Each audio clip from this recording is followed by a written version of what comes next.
Welcome to In the Envelope, a podcast from Backstage, the #1 resource for actors and talent seekers. I am your host, Jack Smart, awards editor at Backstage, and I'm here to guide you through every aspect of the entertainment industry with the help of some of your favorite stars.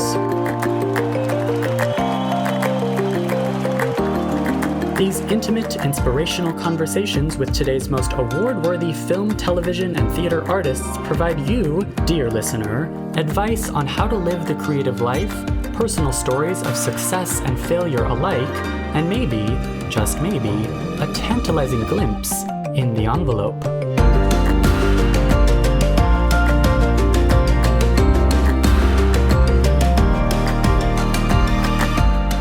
There's really clear sign in comedy whether you're doing it good or not. If people laugh, good job. If people are stony-faced, you didn't do it. And I think that is an incredibly scary space to inhabit.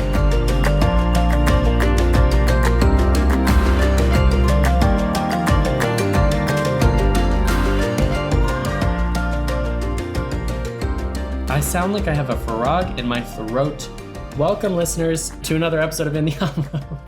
I am Jack. I'm here with favorite co-banterer, someone who we need to check in with and who I want to check in with, and who is a fan of today's guest, Charlotte Nicdao, star of Mythic Quest, Kasey Menard. Hi, Jack. Thanks for having me. Thank you so much for being here. How are you today? I'm great. It's another great day at Backstage. Yes. Running Backstage Social. Yeah, can I put you on the spot and ask what's the latest with Backstage Social? I was out all of last week. Yeah, I mean, we're going strong and steady, pushing out content as per usual. Next week is Emmy nominations. Yes. So I will be live tweeting those at 11:30 Eastern AM, 8:30 AM West Coast time. Pretty reasonable. Yeah, pretty reasonable. Yes, timing. it's a much more reasonable time than some other award shows that will not be named that are much earlier. There you go. Yeah. For the East Coast. Well, even earlier for the West Coast. Yeah. Yeah, Emmy nominations are next Tuesday. I'll be live tweeting. We'll be putting up, I'm assuming we're going to have a ton of really great content with nominees that we've already talked to so far this year. Yeah, I'm excited. It's going to be an exciting Emmys, I think. Absolutely. And listeners, on Tuesday morning, this is the 13th, all of the output you see from Backstage, just think of Kasey Menard and think of me. Me and Kasey Menard will be just scrambling. All of the work that you see is a reflection of us, first of all, frantically talking to each other on Slack and getting up that recap and getting our ducks in a row. And Katie live tweeting everything. It's like a big day. I mean, the Emmys have the most categories, so there's a lot to... So many. Yeah, it's a lot of TV. Even in a pandemic, it's a lot of TV.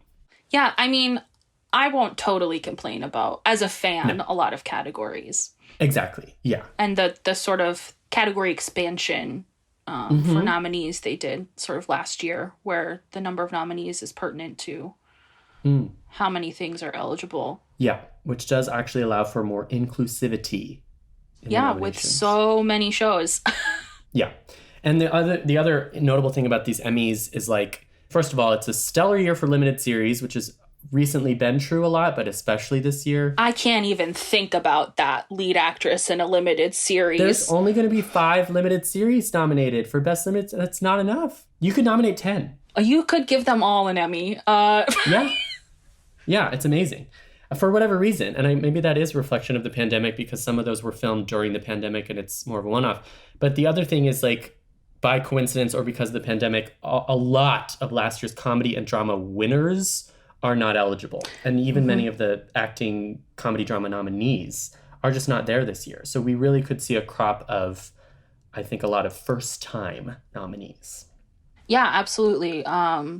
After the sort of Schitt's Creek farewell sweep, I'm excited about that, about comedy. And maybe Mythic Quest getting in there. What a brilliant transition. Yeah, so Mythic Quest, we have featured on Backstage. Every time we feature it on Backstage, we're talking about how much we love Mythic Quest. It is so freaking funny. It is so quintessential office, what is the term, workplace comedy? Yeah, workplace comedy. It's its own genre, and I think it's like a brilliant example of that genre that also manages to incorporate fantasy and like legitimately amazing visual effects because it's set at a video game company. And as somebody who has worked at a tech company before in the app space, it is very accurate in a lot of ways to that office dynamic and personalities. So I've very much appreciated it in that way. I've not worked in like gaming specifically, but but the personality, the dynamics, and pretty much I really think anyone who's worked in any office can recognize some of the dynamics there. And in fact, I straight up asked today's podcast guest, Charlotte Nicdao, like, have you ever worked in an office? Because it really seems like painfully accurate sometimes, the way that certain people in power might maybe abuse their power. Charlotte's character, Poppy Lee, is no exception to that. Even though she's like very funny and charming, she's like also kind of a dick. Yeah, I mean, they all kind of are. They absolutely all kind of are. And of course, the show is created by Rob McElhenney, who we featured last year, friend of the show. And what an amazing showrunner writer he is, but also, again, like brilliant actor playing yet another, asshole character. And I really think a lot of the success of the show comes down to his chemistry with Charlotte. I was just going to say the same thing. Especially that ends up being like the two of them doing this creative vision together is the heart of the show. The heart of the show. And so there's a lot to get into there with like, how do you generate that kind of chemistry and that kind of like comedic off the wall. These episodes are super structured, but they can be so random. Highly recommend Mythic Quest for any Apple TV watchers out there. Thank you, Katie, for helping me introduce Charlotte. This was such a great interview. And any other parting words of wisdom? Watch Mythic Quest and follow Backstage on social for Emmy nominations content next week. There you go. And if you're listening to this after Emmy nominations, just follow Backstage on social for lots of great content all the time. Follow along. Yeah. And listeners, next week's episode, we will, of course, be reacting to those Emmy nominations or recapping them. And we have a very exciting guest for next week's episode. But in the meantime, let's get to this interview with Charlotte Nicdao. Thank you so much, Katie. Thank you for having me. This podcast is, of course, brought to you, listeners, by Backstage. Listen, aside from all the great inspiration and tips and all of that stuff we offer for free, like this amazing podcast, Backstage also gives you access to incredible casting calls all over the world. That is why it's the world's #1 casting platform. If you're curious or if you're an actor yourself and you really want to jumpstart your career and you're ready to take the advice and the inspiration you've heard here in this very episode and use it, go to backstage.com/subscribe and enter the code ENVELOPE. ENVELOPE. That's again 30 days completely free to try Backstage, where you can make a profile, upload a headshot, upload a reel, start browsing the casting notices, and start applying to jobs, because who knows, maybe one day I'll be interviewing you. Again, that's backstage.com/subscribe and enter the code ENVELOPE.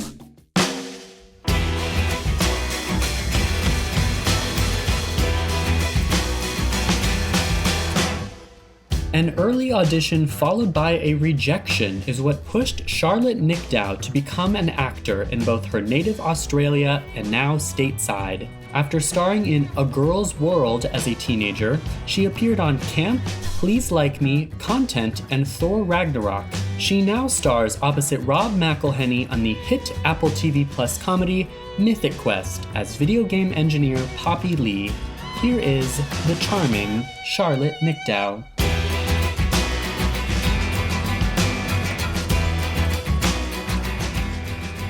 I feel like I have had a couple of interviews in the last couple of weeks where like both me and the journalist haven't been able to work Zoom. And I'm like, how is this still like a year, over a year in, we still don't know how to use this program? Yeah, totally. It's just so not been ideal. Have you had any in-person like interviews? No? We did an in-person FYC panel, which was pretty wild and very fun. That was just and like recently. cathartic, maybe. Yeah, like honestly, the dressing up and like having your photo taken and having people look at you was always kind of, for me, the most stressful part of the job. And I never thought that I would like go to one of those events and be like, wow, I'm dressed up, I feel nice. Like, I'm doing something out in the world. Yeah, it's so interesting how much can change in a year, of course. Yes, it really is. And I know Mythic Quest was one of the shows that was pretty dramatically impacted by COVID. And in fact, I didn't realize that there was parts of a season 2 that are not the official season 2 that were filmed. Yes.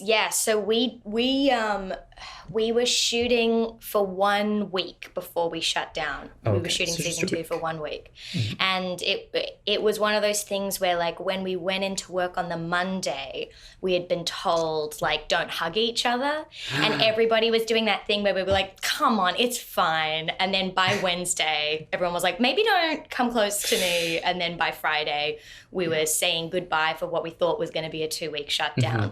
Mm-hmm. Mm-hmm. And so then that was March of 2020. Yep. And then from there, it was this kind of constantly pivoting scramble to figure out if and how we could still make the season. And then in that time, we shot our quarantine episode, which we did remotely. I know that the writers changed up a whole bunch of stuff that happened in the season. So when we finally went back in September with all these really incredible COVID safety protocols, it felt like, I mean, it was a real journey. Yeah. Oh, yeah. Yeah. And I mean, how has the last year been? How are you doing? Well, I was trying to get work in LA for many years. Okay.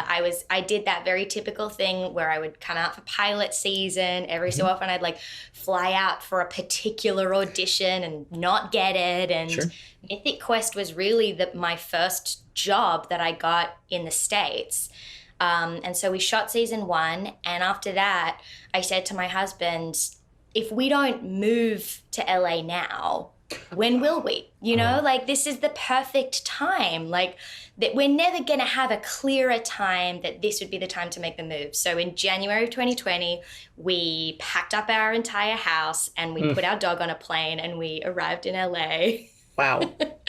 And then in March, the pandemic hit. So it was, I mean, we ended up we spent the whole year in LA, and it was kind of everyone had such a wild experience, but I think that the thing that was strange for us was that we were expecting a strange readjustment to our lives anyway. Oh, sure. This was just not the one that we were expecting. And so we were extremely fortunate that we were able to get through the year, and, you know, we were able to do it, and I had some level of focus. But yeah, it was, you know, best laid plans.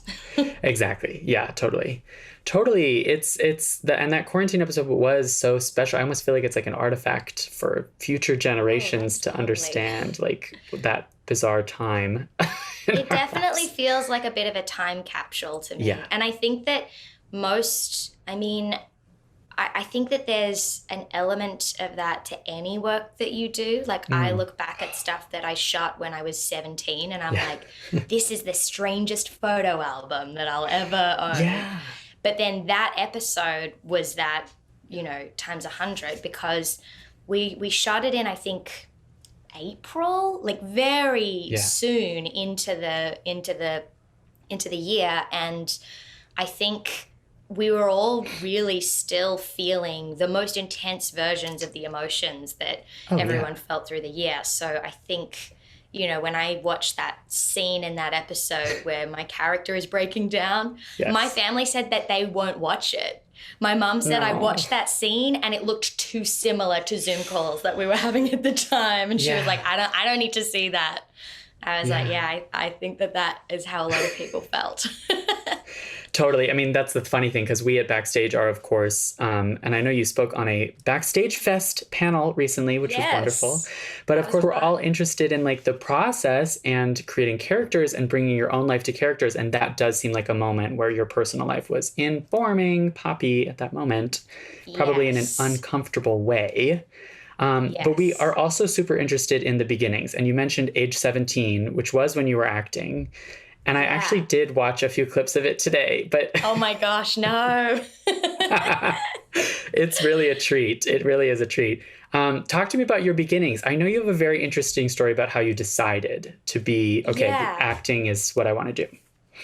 Well, I was pretty set on being a professional musician from about age 4. I started playing classical piano when I was 4, and I was one of those kids that like, I loved it. And so I excelled really quickly. And I was also a very tiny child. And so I looked very impressive. And so I think that informed me like, oh, I'm good at this and this is definitely what I should do. But then I think as happens with many children being very, very good at something when they're young, as I grew into something that looked more like an adult, I kind of plateaued. But I don't think that I ever was like, oh, maybe music isn't the thing. I was so like, no, this is the thing that I've always decided that I was going to do. And so this is the thing I'm going to do. And then meanwhile, my dad... He's an actor.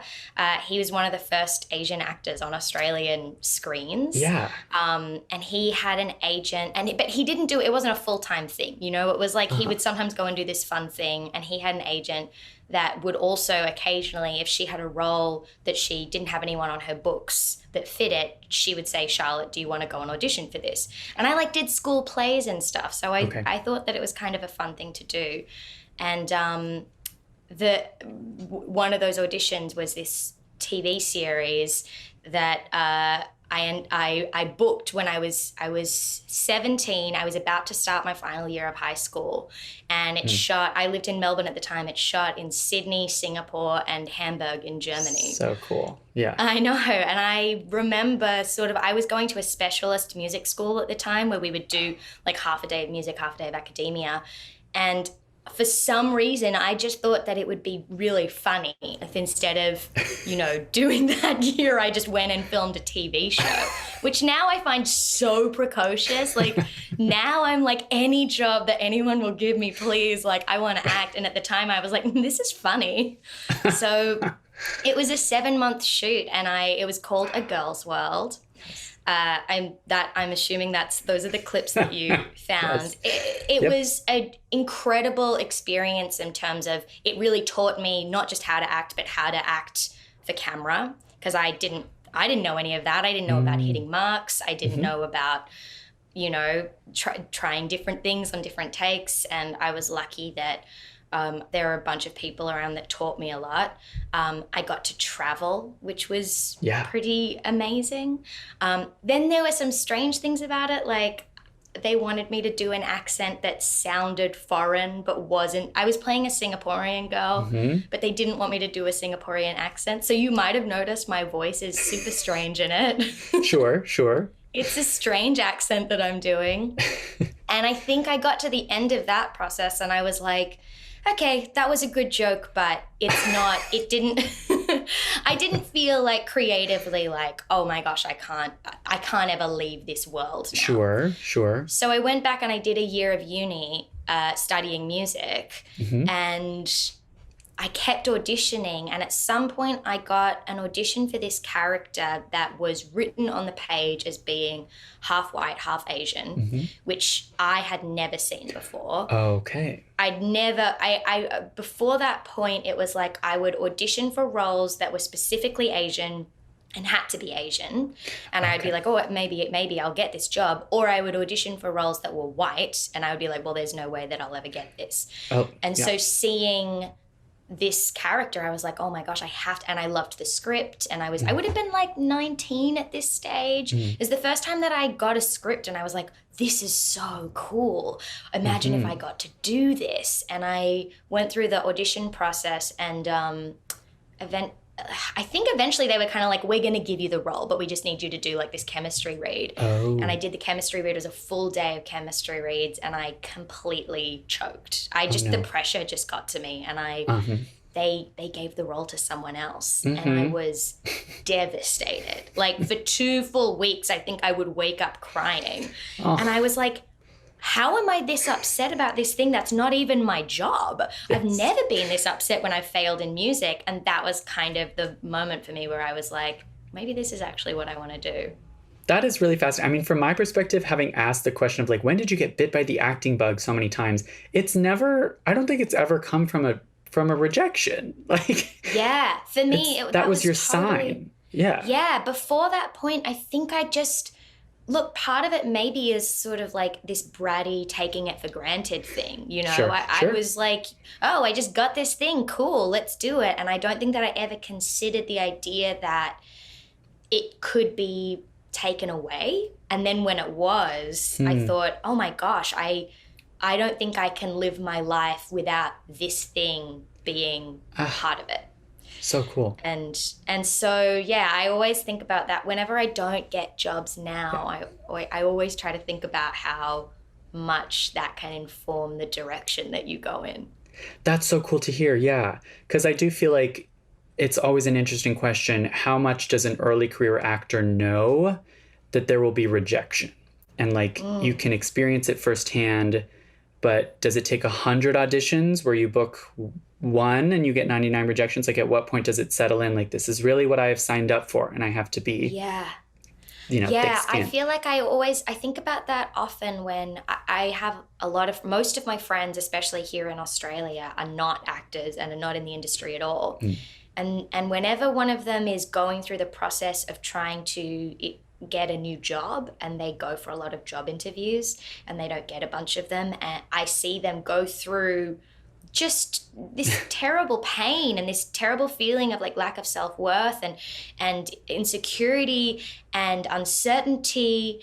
And I think, this is my whole life. Yeah. Like watching you go through this for a couple of months, this is what I've basically signed up to do forever. And every actor has, there are always, hopefully you'll reach a point in your career where you have some level of certainty. But as far as I can tell, talking to actors that are way ahead of me in the game, I don't know that ever really happens. Sure.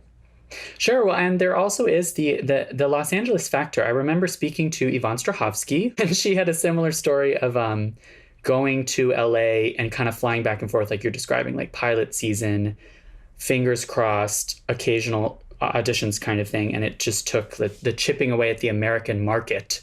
Do you have advice for Australian actors who are looking to break into the American film and TV world? Yeah, I mean, one of the things that I did that was very helpful was that whether it was intentional or not, I sort of started targeting American productions that were filming in Australia. Oh. And I think that's a really great way to sort of dip your toe in the water and decide whether, because honestly, I do think that it's kind of a different, I think that there is something of a different style of acting in the States than there is in Australia. And I wouldn't really be able to put my finger on exactly what that is. I think it's got a little bit to do with the material. And I think that there are different senses of humor, and I think that there are different versions of what we think of as being natural or as being dramatic. I think it's nuanced, but personally, I always found it much easier to get jobs where I was playing American than Australian. And so because of that, I kind of had this, because I'd auditioned for a few of those things, I'd gotten a few of those jobs, I was able to go to the States with some level of understanding and, something in my resume that made it a little easier to get into rooms. Yeah. And I think that is like the first piece of advice is like, see if you can book even some smaller roles in American productions filming in Australia. And then the second thing is to build a community around you in LA as quickly as you can, because there is so much rejection, as we all know. And I think I went over a bunch of times, and the thing that kept me going back wasn't that I loved not getting jobs. It was that I loved my community over there. I loved my friends, and all of us, I think there was a mixture of Australians and Americans. I think we all felt more like we were actors in our community, and like that we could talk to each other about our experience and legitimize what we were all going through than I ever felt in Australia. And so that was something that it gave me, it gave some meaning to those trips, whether or not I was getting jobs. It gave me some different perspective. Right. It's so important. And I do feel like Los Angeles is a networking town. Like, it is a town where you can make those friendships and those connections, right? Absolutely, yeah. And I think beyond the idea of like I feel like networking for me always evokes this idea of like, you might get a job out of networking. For me, it's always been a bit more about, you might find a friend that will help to inform what path is going to be best for you. Yeah. You know, like, and I definitely, especially with the specificity of being an Australian over in LA, I think that I've always had friends who are a little further along in their, career, and a little further behind in their career. And it's very cool to be able to have this sort of like wealth of knowledge from each end of the spectrum when you're talking about, what next, what should I expect, how should I prepare for this audition, what should I keep in mind when I'm going into this gig that I've booked. And that sort of networking has always felt super valuable to me. Like even don't make this mistake, or learn from my mistakes that I've if they're further along. Yes, if they're further along, or even, the two versions of, if they're further along, being able to say, appreciate this moment that you're in right now because this is a very exciting time for you. Or if they're further behind, like the reminder of like, remember when you felt this excited just to go into an audition. Keep feeling that, because it's that's still an opportunity to act, right?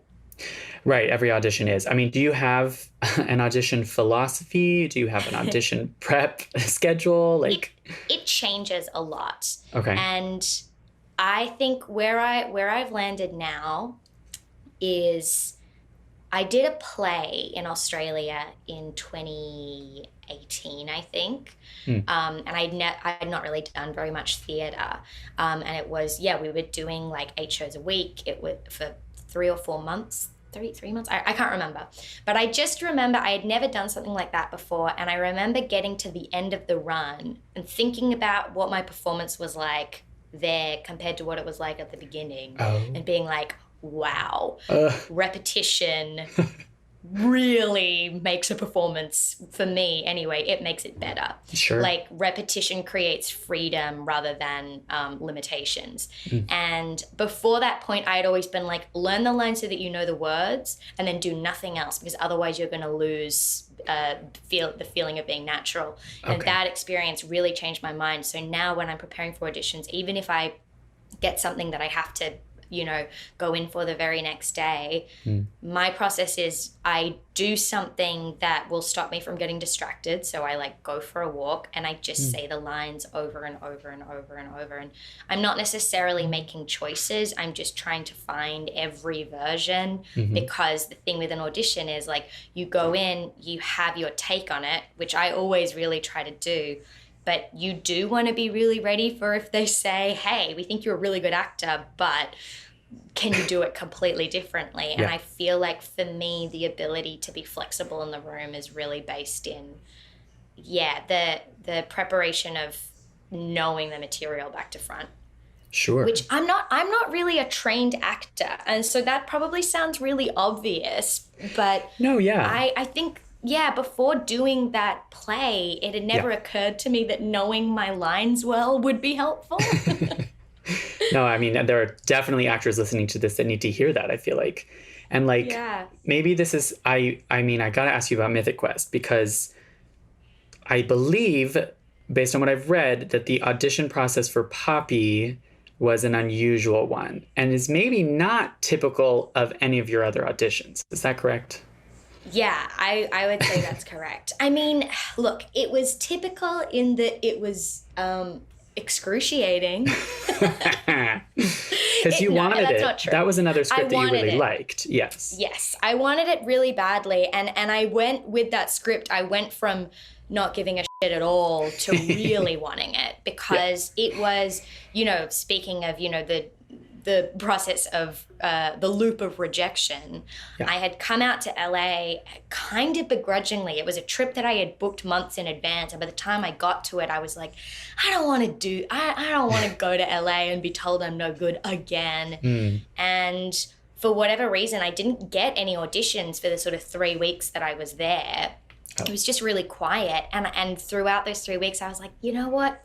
I don't think I'm going to come back again. I've been coming for years. Sure. I don't, I'm getting work in Australia. Why am I putting myself through this? It's so unnecessary. I'm gonna close the book on this.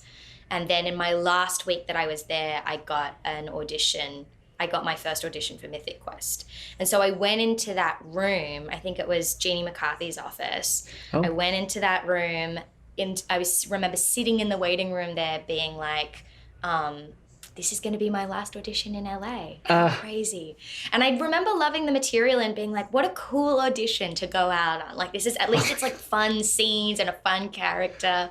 And then at the end of that week, they asked if I could stay. I was meant to be flying out that weekend. And they were like, could you stay another week for a callback? So I pushed my flight a week. And then they said, could you stay another week? Wow. And I ended up being there for 2 months, I think, being called back, because I arrived in September and then we started shooting in December, I think. Is that right? Yeah, early December, late November. So for 2 months, I was coming in almost weekly. I first auditioned for Poppy. They immediately were like, you're too young. That this role is supposed to be the same age as Rob McElhenney, who I play opposite. They said it's supposed to be the same age. Not only you look like a child, and then they brought me in for another character. They brought me in for a chemistry read for the tester characters, where they had a big sort of mix and match.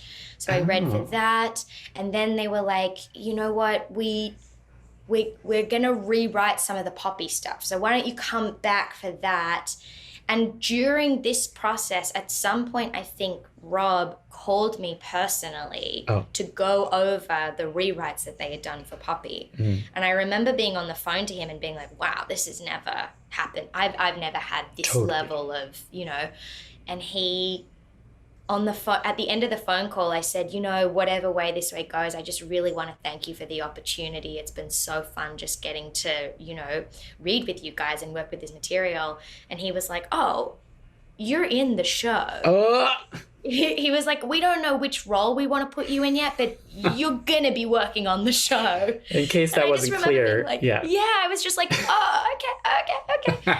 And I just, even after that point, and I feel like a lot of people will relate to this, I was like, sure, we'll see. Yeah. Like, I've been burnt so many times that I was like, it really reminded me of that job way back when they had said, oh, you'll be in the show. Yeah. And then I was not in the show. And so it wasn't really until we were really shooting the first week. And then, there's like a clause in your contract, I think that's a fairly standard thing for a series regular, that they have like 30 days after you shoot the pilot to decide if they really are going to put you in the show. Oh, that's right. Yeah, Which I think it's just there to be there, Oh, but does that freak you out? Yeah. Oh, yeah. For 30 days after we shot, I was like, any day now I'm going to get a call that they're firing me. Yeah. It's the, what is the actors? I mean, it's any artist, but it's the imposter syndrome is what it kind of is. Absolutely. And I in a lot of ways, I think that imposter syndrome is kind of a helpful thing to have as an actor. Sure. Like, I think it's the same as nerves kind of give you an energy. It pushes you a little. It makes you not take things for granted. But then, I do think that sometimes it crosses a line where, like, you're just stressed for no reason. Stressed. And if that stress is interfering with, like, the callbacks, then that's bad. But as you're saying, it is healthy to have some protection from the inevitable rejection in this job. Yeah, I've always found that the hard part for me is not necessarily the auditions themselves, but the moments between the auditions. Like, when I have some control over whether or not I'm going to get a job, for instance, I feel good, you know? If I'm in the room, I'm like, this is my time. Like, this is the time where I get to do whatever I can do to show people that I should be part of this story. And I think similarly when you're actually shooting as well, like when you're filming the show, you're like, well, this is my time to decide what this character is going to go through and how people might respond to her.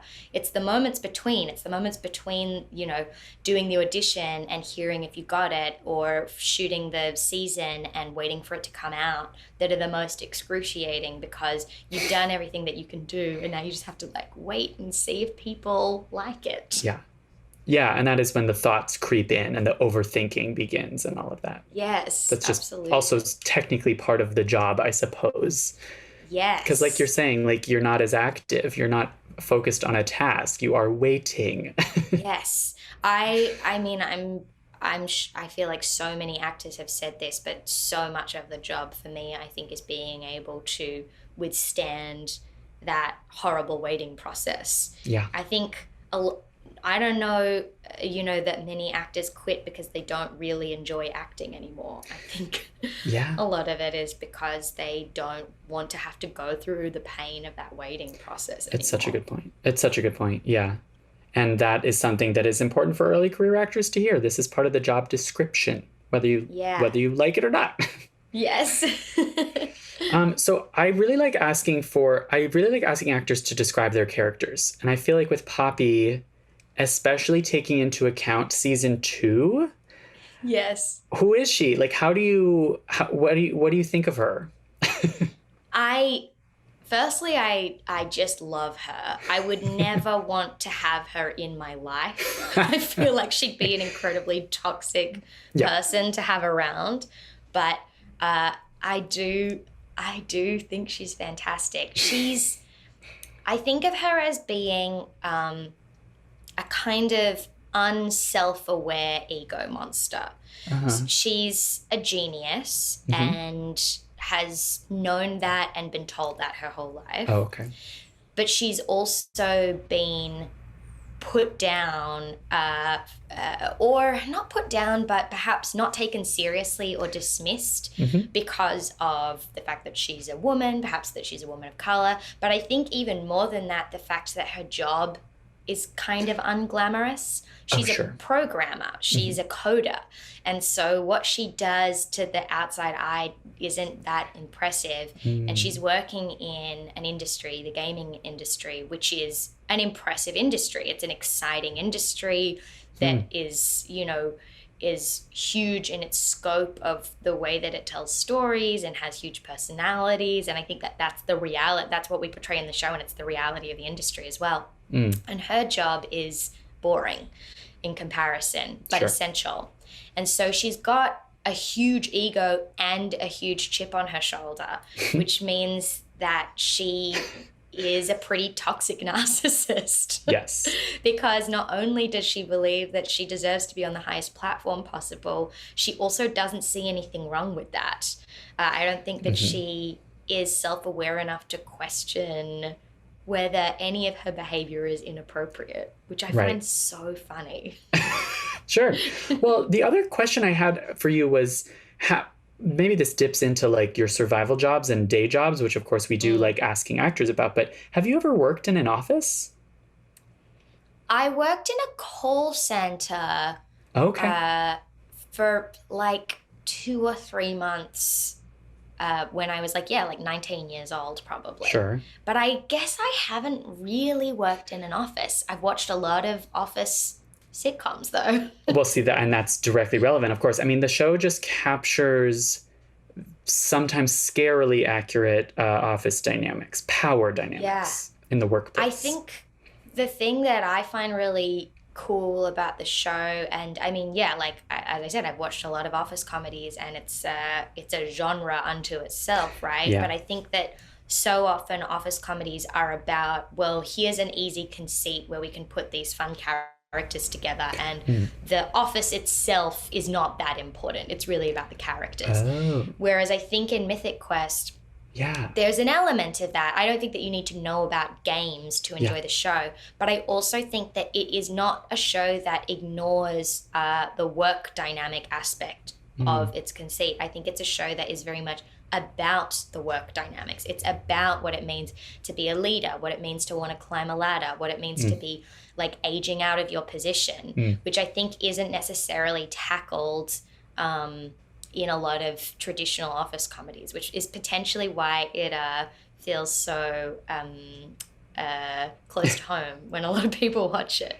Yes, there's some abuse, or maybe borderline abuse, that I would call it abuse. Yeah.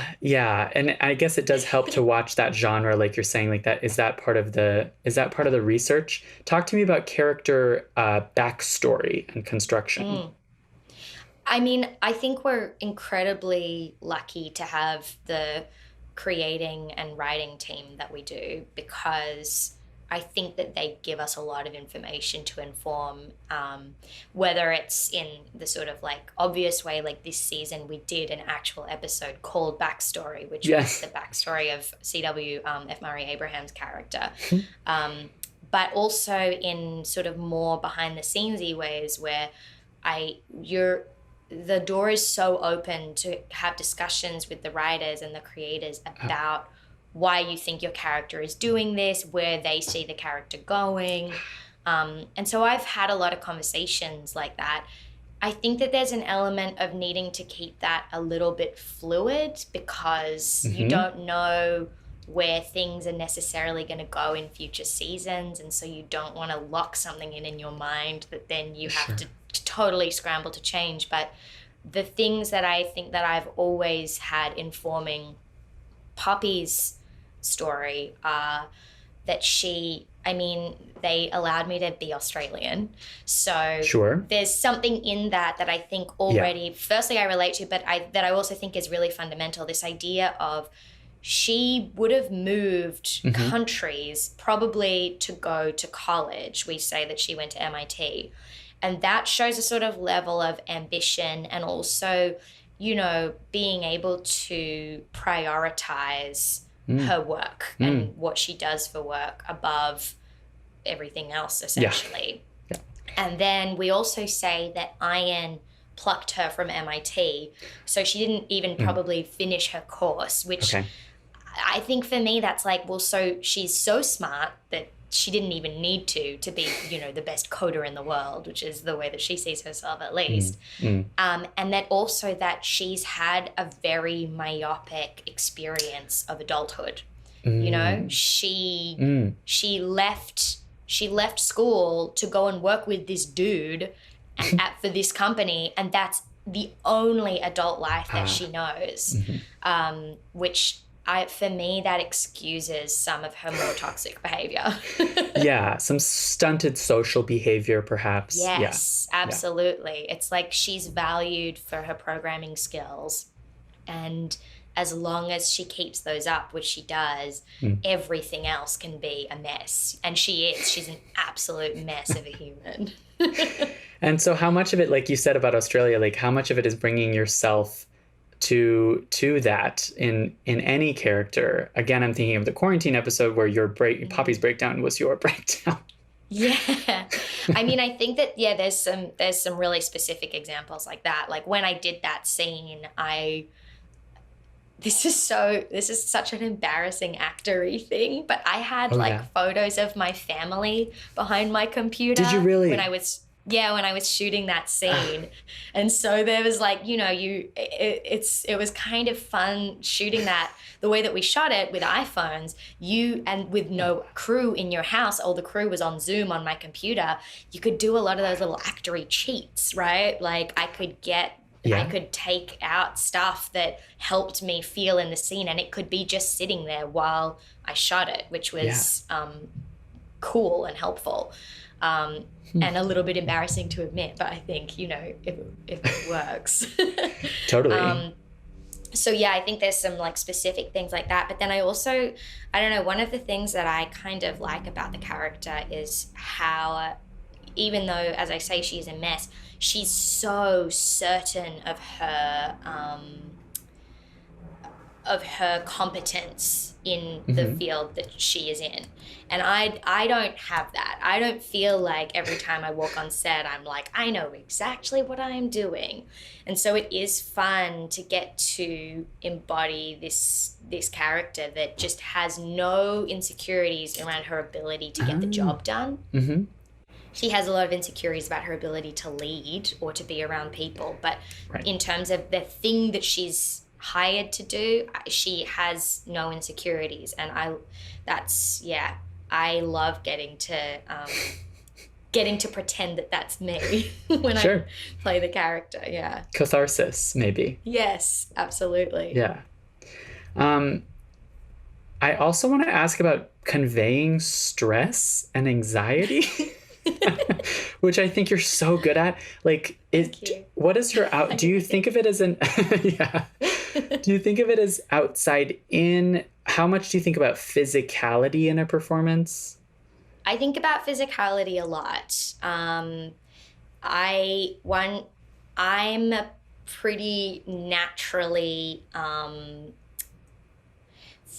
physical person, and I feel like when I say that, it sounds like when I picture a physical person, it's someone that's very comfortable in their body. It's someone that can maybe dance, that has, a sense. That's not what I mean at all. I find it hard to go about my day without just physically flailing a lot. That's what my body wants to do. And often when I'm working, I have to pull that back because that's not how most people move. Whereas with Poppy, I've kind of allowed it to be part of the character, which is really fun, like using her hands a lot, like swaying around, like she clenches in and then explodes out in a lot of these moments. And it's really like, I really enjoy being able to, I think that the reason that the anxiety is so palpable is because when you're able to use your body that much, it's impossible not, I'm doing it right now, like it's impossible not for it to not exude that emotion. And then I really enjoy playing with when she's anxious or when she's trying to prove herself, she's extremely physical. And when she's certain of herself or when she's feeling something very real, she's very still. Okay. Very cool. And so I think, I appreciated that the creative team was into the physicality that I was bringing, because I think so much of what you're feeling in terms of her anxiety and her stress comes from that. Yeah, well, and you've also said that the relationship with the writers is so interesting, especially because some of them are your co-stars. But it sounds like they are almost spying on you guys and writing stuff for the characters that are related to you. Like, what is the relationship like? Like, how does that collaboration work? It works perfectly. I think it's not just that they're spying on us, although there is definitely an element of that. Like, you'll read things in scripts and be like, hey. But I think that also we truly are all friends. And, Rob and I have most of our scenes are together. And so we are constantly having conversations between takes, between setups that I think then help inform him of, I think a really basic example is like, what is funny on me? Because I think, as a comedic actor, it's like, you kind of know what your shtick is. Sure. And I like making people laugh, and we all do, and we're all trying to make each other laugh in between scenes. And so I think sometimes there's something that I'll do that he'll be like, that's really funny, and it's going in the show.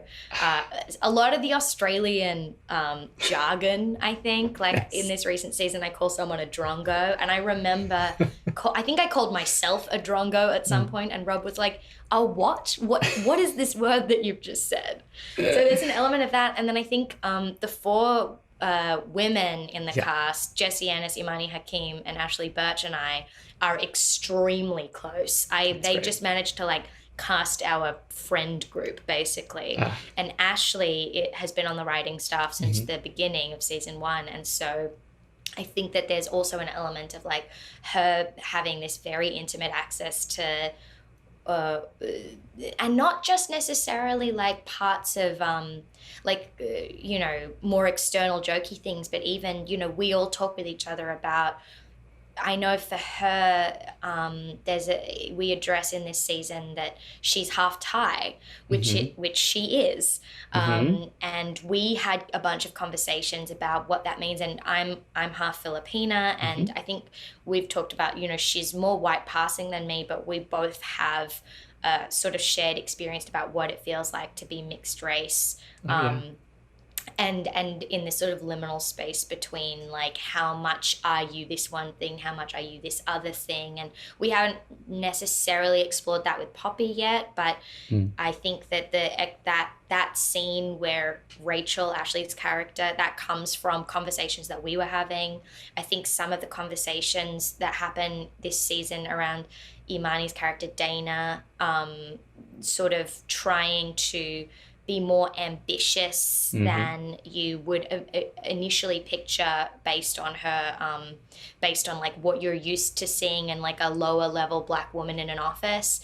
I think comes from conversations that we were having. Even the conversations that we're having around race, I think there's like a couple of scenes where we all talk about the idea of getting cancelled, or like what, you know, what being a woman of color allows you to do, which is so terrible and so funny, comes from funny conversations that we've had together. So it's cool to be allowed to explore that in the show in the way that we're kind of exploring it personally as well. And then that ends up in the script, and is there improv?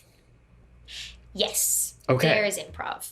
Okay. Yeah, I think there's improv in that we, even sometimes when we're just rehearsing the scene, we'll start improvising, and then they'll rewrite the scene and be like, oh, that's funny that you did that, or you know what would be funny if you say this. And we've always got writers on set, and like Megan Gans, who's one of the co-creators and extraordinarily funny, will run in between takes with alts for us. And then on top of that, sometimes, I think sometimes it's even just that we'll say, oh, let's make the scene go in this direction, and then we'll start shooting, and halfway through the scene you'll be like, wait, what were we doing this time around? And so then you just kind of make stuff up to try to remember where, and then sometimes that's what they use. Oh wow. And so I think there's a scene where we're on the side of the road talking about, Poppy, my character, calls Imani's character her chauffeur, and then we're all sort of discussing whether or not that's politically correct, if it's racist or not. And that whole scene we were just riffing because I think we couldn't really remember how to get out of that moment that wasn't in the script to begin with. Oh my gosh. So and it helps when like you're all friends, so you're bouncing off of each other and you feel like you can go there with each other. Yeah, it really makes me feel like comedy is alchemy, and you have to have the right ingredients and the right collaborators, and there's no one correct way of doing it, but it certainly requires trust, right? It certainly requires trust and freedom, I think. Like that's, and I think that one kind of begets the other. I think that when Rob and Megan trust us, we feel like we have the freedom to go different places with the performance on the day, and when we trust them, then they have the freedom to write different things for us and take the characters officially in different directions because they believe that we can handle it, or that we'll be into it, or that's so cool. And you've said too that comedy is vulnerability, which I feel like ties into what you're saying about like the quarantine breakdown, or even like awkwardly dancing or moving your limbs around. That is a form of vulnerability, right? Yes, absolutely. In a lot of ways, I think that's kind of what I mean in terms of like comedy being vulnerability. Like there's a really clear sign in comedy whether you're doing it good or not. If people laugh good job. If people are stony-faced, you didn't do it. Yeah. And I think that is an incredibly scary space to inhabit. And it's a lot, it's a lot less ambiguous than drama is sometimes. I think that there are many different appropriate ways to respond to drama, whereas with comedy, you really want to be making people laugh. And often the stuff that makes people laugh is seeing other people be, not have it together. And in a lot of ways, you can't fake that. You kind of just have to go for it and know that if it works, people are going to laugh and you've done your job. And if it doesn't work, then you've just exposed a part of yourself that you're embarrassed of that now everyone can see. That's so, and you have to be willing to do that and fail. Yes. Oh, yeah. That's magic. That's pure gold. Yeah. Because you can't also then get scared when it doesn't work and retreat back into. Yes. Safe. Rob has this great piece of advice that he gives for a lot of different scenarios that I love, and I'm still trying to figure out how to fully go for it with this advice, but he says fail faster. Like you're going to fail, so get there faster, because once you've failed, then you'll be able to figure out the next thing where you might succeed. So if you've got an idea that you're not sure of, just put it out there right away. If it's no good, you'll know, and then you can move on to the next instead of holding on to it for years thinking, is now the time? What if people don't like it? Yeah. You know? That's brilliant. Yeah. Gosh, Charlotte, thank you so much. I think you and Rob are just so amazing together. It's intoxicating to watch. And it's almost like I want to ask, like, what is chemistry and how does it work? But it is like what you're saying, like it requires trust, it requires vulnerability, and it requires, like, I don't know, listening, being in the moment. Yes. Yeah, I think so. And mutual respect, I think, which obviously I'm going to come into working with Rob McElhenney and have a lot of respect for him. Yeah. He's like the top of his craft, but I think being able to feel that your scene partner has respect for you too, I think is so helpful with that. And that's, I mean, it's the word that you used is so good, like that alchemy. Yeah. I do think that there's also an element of like, look, sometimes it works. Sometimes it works. Sometimes it doesn't. Yeah. There's a lot of things that you can do to make it work. And then I think sometimes the alchemy just works. Yeah. And this show, the Mythic Quest, is such a testament to that because of the rewriting of those roles, because of the rewriting of Poppy. Right. Or Joe wasn't a character when they first conceived it. I met Jessie at one of those chemistry reads. I think she was auditioning for Rachel, I think, or maybe she was auditioning for Rachel and Dana. And I remember reading with her and being like, wow, this actress really knows what she's doing. Cool. And thinking, oh yeah, well, that Ashley's going to get it and Jessie's going to get it, and I don't know where I fit in. And then it kind of turned out that was true. Like, sure. But they wrote a whole new role for Jessie. Wow. Yeah, I love the idea of of treating actors as part of the creation process, not just tools that come in once you've made the story that have to like fit into a box that you've pre-made, but like just all new shapes that then you sort of tessellate into the map that you've already got. I have to let you go soon. This is so great. Thank you so much, Charlotte. Thank you. We have these silly questions that we kind of ask everyone and put you on the spot with. We talked about auditions, but do you have like a go-to worst audition horror story? Yeah, I do actually. I can sing. I'm not a great singer, but I can sing. And so for a little while, my agent in Australia kept trying to make me go to musical theatre auditions. Okay. And I kept sort of saying no, and eventually she was like, come on, like they want to see all kinds. They were auditioning for the Addams Family musical down here, and they wanted you to prepare the song Pulled that Wednesday Addams sings. I don't know if you know it. It's very musical theatre-y. I don't know if you can, it goes, I'm getting pulled in a new direction. It's like very musical theatre-y. Sure. And then any other song of your choice. And so I prepared a song from the last 5 years, which is a bit more of, I like musical theatre, I can't do it. It's a bit more of like a cabaret musical, I guess you could say. Sure. And I went in and they said, what songs have you prepared? And I said, this song from the last 5 years. And they said, okay, that's not in our world, just sing Pulled.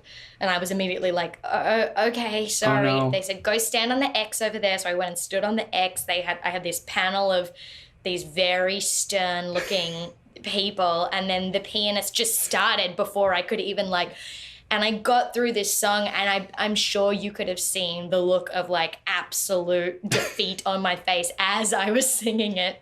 I got to the end of the song. I was out of breath. There was a pause. And then this older woman sort of looked up at me from the table and sort of cocked her head to the side and said, "Good try." Oh. And I was just oh, and then they said nothing, and I just left the room, and it was terrible and hilarious. And I called my agent straight after, and I was like, "Can you stop sending me for musical theatre auditions?" Oh, no, that's so funny that it's Addams Family, where it's supposed to be kind of straight-faced and grim, and it was so grim. Yes. It was so grim. I could just, I don't know if you've ever had to sing a full song that you're not really technically able to sing for 5 people that are glaring at you, but it's not fun. No. And then they don't even say goodbye. It's fun. Yes. After you book certain roles, the rejections don't hurt as much, maybe. Exactly. Yeah. The rejections become funnier because I think, well, would I rather have gone down that path or the path that I'm on? And it's definitely the one that I'm on. Right. There you go. Oh, that's great. And then we always ask too, what is one performance that you think every actor should see and why? Maybe film, TV, maybe something you've seen recently.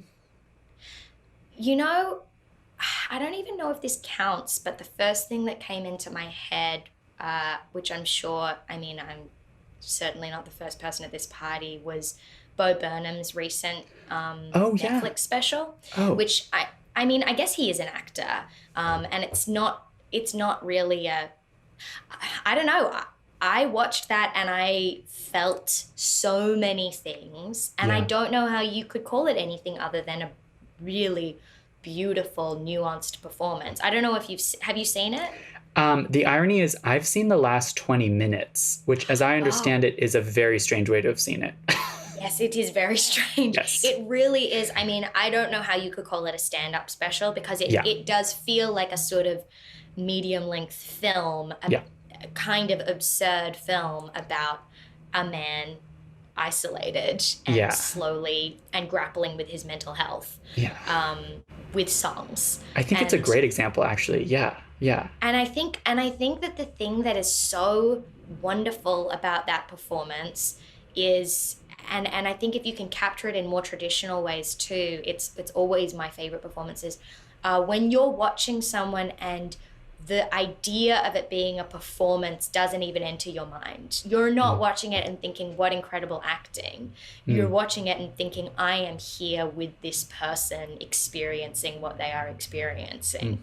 And the line is so blurred in that special. It's was he capturing himself breaking down? Was he recreating a breakdown that he had another day? How much of this is, he has to hit record on that camera. Yeah. So how much of this is set up and how much am I just getting a peek into something that I shouldn't be watching? And I think it's such a cool piece of art. Talk about comedy as vulnerability. That's the ultimate vulnerability. Yeah. I don't think I ever understood quite what dark laughter meant until I watched that. Ooh, I laughed darkly many times in that special. Yeah, it's uncomfortable, but it's also kind of essential. Yeah. Yes, absolutely. Cathartic, to use your word. Yeah. Another pandemic artifact of an era, I feel like, years from now. Absolutely. Yeah. Wonderful. And then last question, what advice would you give your younger self? What is something that you wish you'd known when you were 17 and traveling the world? It's honest. It's the same. I think I've even kind of already said it. It's the same advice that I would give myself right now, which is, we'll see, you know? Like, sure. You can make as many predictions and assumptions about what is going on for you right now and what that means for your future as you like, but we'll see. You know, you could be exactly right. You might be so wrong. The best thing ever might happen to you tomorrow, and then you'll lose it the day after, and then something even better might happen the day after that. Yeah. I still find it hard to remember that sometimes, but it's the advice that I would give myself then, and it's the advice that I try to give myself now too. That's excellent. We all need to hear that. Absolutely. Thank you so much for taking the time. Thank you. And this was such a fun conversation. Good. Thank you. I really I think we really revealed a lot about how TV comedy works and comedic acting. And I think, I mean, I'm a lot of the point of this podcast is just getting at a creative process, an artistic process. And you provided that. So thank you. Oh, great. Thank you.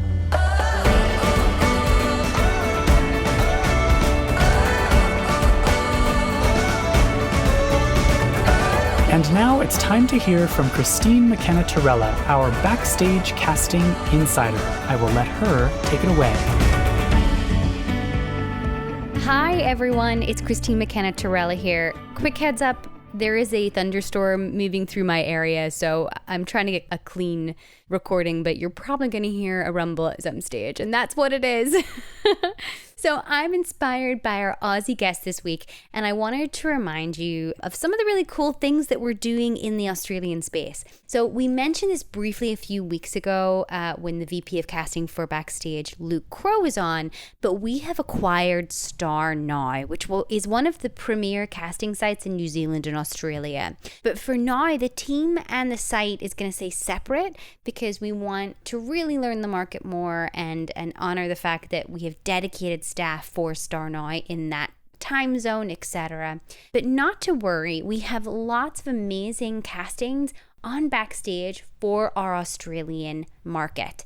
And that's not by accident, right? We have two actually Australian members of the casting team. There is Victoria Beale, who is a casting specialist based in Perth. She was a talent agent and casting producer before joining the team, and she works on business development for us throughout Australia.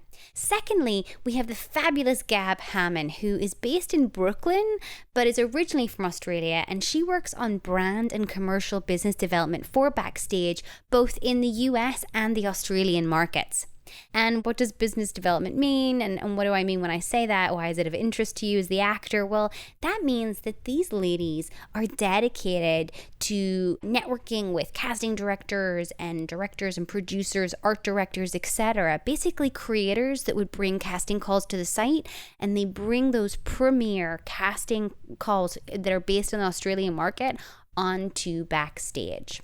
Also, we've a lot of editorial, and of course, it's all free and easy to access, and a lot of the advice about acting is universal, but we also have editorial tailored especially for the Aussie market. So to highlight a few, these were my favorite because I learned a lot from each of these when I was doing some research on this subject. So look up 6 acting agencies in Australia you should know. We also have one about how to become a voice actor in Australia. And we have 10 Australian casting directors you should know. They're such amazing articles, short and sweet, super fact-filled. I love them. Take a look. We also have just one of our big Bibles, like our how to be an actor in Australia. It's very comprehensive. So take a look at those. On to the casting calls for this week. And of course, I'm continuing with the Aussie theme. So there is a casting call for a girl band in Sydney, Australia, seeking singers to form a plus-size pop group to defy industries and break barriers. I love it. I want to see this pop group. So all the members will enter into an exclusive 1-year management and artistic development deal. They will be located in Sydney. You have to have the ability to rehearse and record there, be an incredible singer, an amazing dancer, plus size, and comfortable in your skin. Love it. Secondly, we have another Sydney, Australia casting call It is a music video for an emerging indie artist. It's a 2-minute contemporary dance piece. They're looking for dancers, lyrical contemporary dancers. It's for a woman cycling through relationships in this beautiful music video. That sounds absolutely gorgeous. Finally, in Melbourne, Australia, we have a casting for a proof of concept for a web series. The synopsis is a sci-fi comedy. Production states it's Gilmore Girls meets Back to the Future. And I think that sounds fabulous. All right, details are on the site. As always, we have hundreds of casting calls for every type of actor in every region on the site. So head over to backstage.com to check those out. I hope there wasn't too many rumbles. I don't know if you can hear them. My thunderstorm is moving towards me. But that's all from me for now. Break a leg in your upcoming auditions and have a beautiful week.